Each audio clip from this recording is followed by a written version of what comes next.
Olá pessoal, na aula de hoje nós vamos falar sobre decaimento radioativo. O decaimento radioativo ele é um processo espontâneo que ocorre quando núcleos instáveis emitem partículas e ou radiação eletromagnética. As principais emissões são várias, São a emissão alfa, que é uma partícula, e ela é constituída de dois prótons e dois nêutrons, normal, a gente tem o núcleo, ele formado, por prótons e nêutrons. Então, quando ocorre uma emissão, de partícula alfa, são dois prótons e dois nêutrons que saem do núcleo.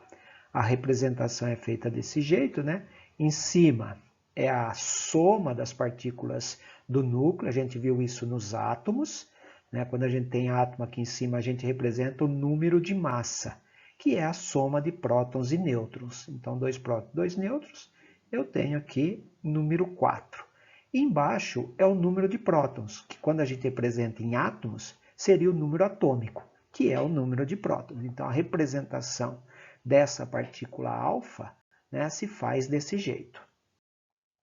Nós temos a emissão também possível de partículas beta. Partículas também, o elétron é uma partícula, Então, quando eu tenho uma emissão de um elétron, eu tenho uma emissão beta, representada desse jeito, A letra beta, a massa do elétron, existe, mas ela é muito menor do que prótons e nêutrons. Em cima, então, como não tem próton e não nêutron, a gente representa por zero. E a carga menos 1, que é a carga do elétron. E eu tenho também a emissão gama. Gama não é partícula, é uma radiação de energia, é uma radiação eletromagnética, que a gente vai representar desse jeito, então. Não tem prótons e nêutrons, e não tem nem prótons e nem elétrons. Então, 0 e 0 aqui, representando essa radiação eletromagnética, quer dizer, essa emissão gama. São essas três principais emissões que a gente tem, que vale a pena a gente estudar, e as representações de cada uma. Bom, vamos ver cada uma. A emissão ou radiação alfa. Quando o núcleo emite uma partícula alfa, ele tem o seu núcleo atômico, o seu número atômico reduzido, Então, no núcleo dele eu tenho prótons, então saem dois prótons, reduz de 2 unidades. E o número de massa, que é a soma de prótons e nêutrons, ele se reduz em 4 unidades. Veja um exemplo aqui. O urânio, um elemento radioativo, o 238, são 3 tipos principais de urânio, e um deles radioativo, que é o 238. Tá? Então, esse daqui, quando sofre, quando ele emite, sofre uma desintegração, ele vira o tório, com a emissão de uma partícula alfa. O tório formado terá 2 prótons a menos, então o número atômico 92 é do urânio. O 90 é do tório, então ele se transforma no tório, e a massa cai de 4 unidades. Então, eu tenho aqui o tório 234. Aqui nas radiações, essa somatória aqui em cima e embaixo é muito importante para a gente. E ela se conserva. Veja que eu posso fazer aqui uma equação 238. Aqui a setinha a gente coloca o sinal de igual. É igual a 234 mais 4. Eu tenho preservado a soma de prótons e nêutrons. E embaixo o número atômico também, 92. Setinha, eu coloco o sinal de igual, 90 mais 2. Então, essa proporção se mantém. Observação. Alfa é como o núcleo do átomo de hélio. Se você pegar um átomo de hélio, ele é formado, o núcleo dele, por 2 prótons e 2 nêutrons. A diferença é que o hélio tem os 2 elétrons na primeira camada. É um átomo, Então, quando uma partícula alfa é emitida no ambiente, ela rapidamente, no ambiente, ela pega 2 elétrons, ela sequestra 2 elétrons, essa partícula alfa, e ela se transforma no átomo de hélio. Na verdade, praticamente todo o hélio que a gente tem formado aqui no planeta Terra, ele é resultado desses processos radioativos. A emissão das partículas alfa por esses elementos radioativos é que acaba gerando o hélio que a gente tem aqui na Terra. Emissão ou radiação beta. Então, quando um núcleo emite uma partícula beta, ele tem o seu número atômico aumentado em uma unidade e o seu número de massa se mantém constante. Veja um exemplo. O carbono 14, que a gente ainda vai falar dele, usado em datações de fósseis. Quando o carbono emite uma partícula beta, ele se transforma no nitrogênio. A massa é mantida a mesma. Então, 14 é igual a 14 mais 0. Então, o número de massa do carbono 14 e do nitrogênio 14 é o mesmo. O que muda é o número atômico. 6 passa a ser 7 e menos 1. O somatório se mantém. 6 é igual a 7 mais o menos 1. Eu tenho mantido aqui a quantidade embaixo também. Parece estranho, A gente, quando estuda a estrutura atômica, fica bem claro que no núcleo eu tenho prótons e nêutrons e na eletrosfera eu tenho elétrons. O elétron circunda o núcleo de um átomo. Então, quando a gente fala em emissão beta, é muito estranho. E é lógico que isso causou uma curiosidade e uma necessidade difícil de ser elucidada. Então, depois de muito estudo, porque era estranho essa percepção, coube ao físico, um físico italiano, Enrique Fermi, que trabalhou muito com essas questões nucleares, propor que na emissão beta ocorre a desintegração de um nêutron, formando um próton mais um elétron mais um neutrino. Hoje a gente sabe que prótons e nêutrons são formados por subpartículas menores ainda. Tá? Então, ficou esclarecido por Enrique Fermi o que acontece. Eu posso colocar essa equação da seguinte maneira. Um nêutron, número de massa 1 e número de prótons não tem, ele é um nêutron, então a gente coloca 0. Ele se transforma no próton, número atômico, aqui embaixo vai o número de prótons, então é um próton, número 1. E em cima é prótons mais nêutrons, 1 mais 0, 1. Mais o elétron que sai e mais um neutrino. Então, essas características subnucleares aí foram difíceis de serem avaliadas, mas a gente foi elucidando com o tempo quais as manifestações que a gente tinha na radioatividade.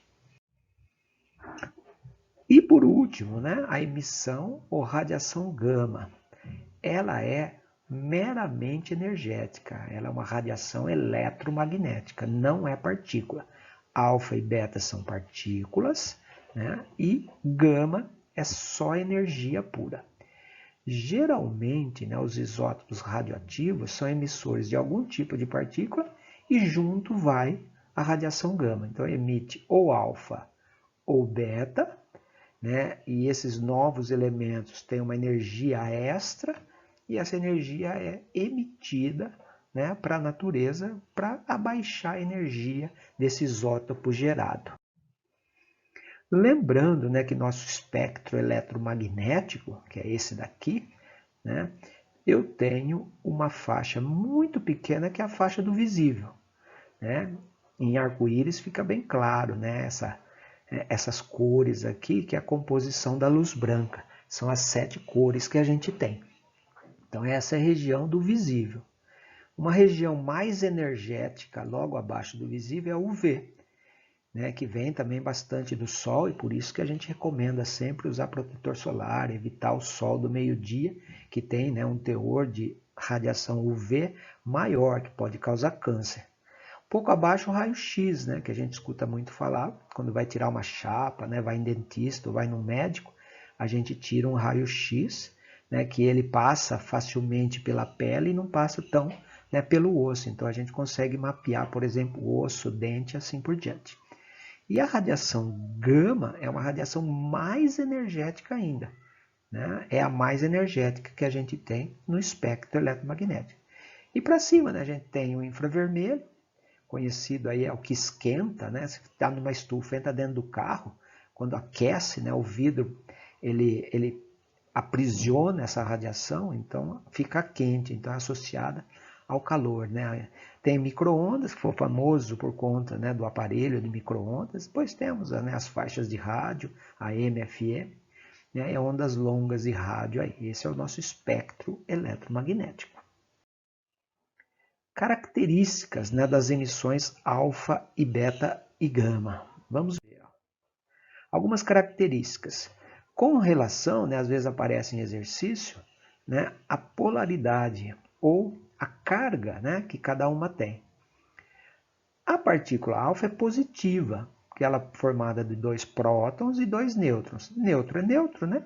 E os prótons são positivos. Então, quando eu passo, né, partículas alfa numa placa eletricamente carregada, né, positivo e negativo, o que, que acontece? Ocorre um desvio no sentido da placa negativa, porque cargas opostas se atraem. Então a placa negativa atrai e ocorre um desvio e eu tenho a radiação gama, né, numa placa aqui fotográfica sendo, né, verificada, né, abaixo aqui da linha reta por onde ela vinha. Né? Radiação gama, como não é positiva nem negativa, ela é neutra, ela é só energia, então ela passa reto, né, não sente o efeito das placas positivas e negativas. E partículas beta que são negativas, né, é um elétron, atraída pela placa positiva. Então essa é uma característica, o desvio que acontece. Né? Alfa é positiva, então atraída pela placa negativa, e a beta negativa pela positiva. Outro aspecto importante aqui é o tamanho do desvio, o ângulo de desvio. Já que a partícula alfa são 2 prótons e 2 nêutrons, ela tem uma massa muito maior do que a beta. Né? Lembrando que cada próton ou nêutron é quase 2.000 vezes mais pesado que o elétron. Então, se você tem aqui 4, né, partículas, 2 prótons e 2 nêutrons, que a massa é quase igual, você tem aqui, né, 8.000 vezes o peso de um elétron. São 4 partículas e cada uma quase 2.000 vezes mais pesada. Então dá uns 7.000, quase por aí, né, a diferença de massa. Então a inércia é muito maior. Então o desvio aqui, né, é pequeno. A inércia é maior, passa sem sentir tanto, né, as placas carregadas. E o elétron, por ter uma massa menor, sofre um desvio maior. Tá ok? E outra característica que às vezes aparece, né, é o poder de penetração das emissões radioativas naturais. Né? Então veja só, a radiação alfa, né, as partículas alfas, né, essas 4 partículas aqui, ela pode ser cercada por uma simples folha de papel. A folha de papel já, né, é suficiente para barrar a radiação alfa. Já a beta passa, né, e a gama mais ainda. Tá? Então, uma radiação beta, né, elétrons expelidos numa velocidade altíssima do núcleo, atravessam uma folha de papel, mas já, né, uma placa de madeira, né, um laminado de metal, uma roupa grossa já é suficiente para barrar a radiação beta, né, os elétrons aqui. Mas não é suficiente para barrar a radiação gama. Para a radiação gama, eu precisaria, né, de 1 metro de concreto ou uma parede fina de chumbo. Né? Não é à toa que, se alguém já teve a oportunidade, né, quando vai, né, num consultório médico ou de um dentista, as pessoas que vão tirar, né, o raio-x, eles usam, né, um coletezinho de chumbo para evitar, ou um biombo de chumbo, né, que é um material bastante denso e ajuda bastante a evitar a radiação. No caso, é a radiação, né, de raio-x. A gama é mais energética ainda, a gente viu agora no espectro eletromagnético. Então, o raio-x é um pouquinho mais fácil de ser, né, barrado. A gama é um pouquinho mais difícil. Então, ó, veja, uma parede fina de chumbo.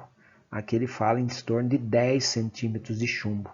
No caso desses coletes, em consultórios não chega a tanto, porque para a radiação X não precisa tanto. Ou 50 centímetros de aço, ou 10 metros de água, também seriam suficientes para barrar essa radiação gama. Então, poder de penetração de cada uma dessas daqui, ok? Valeu, pessoal, até a próxima!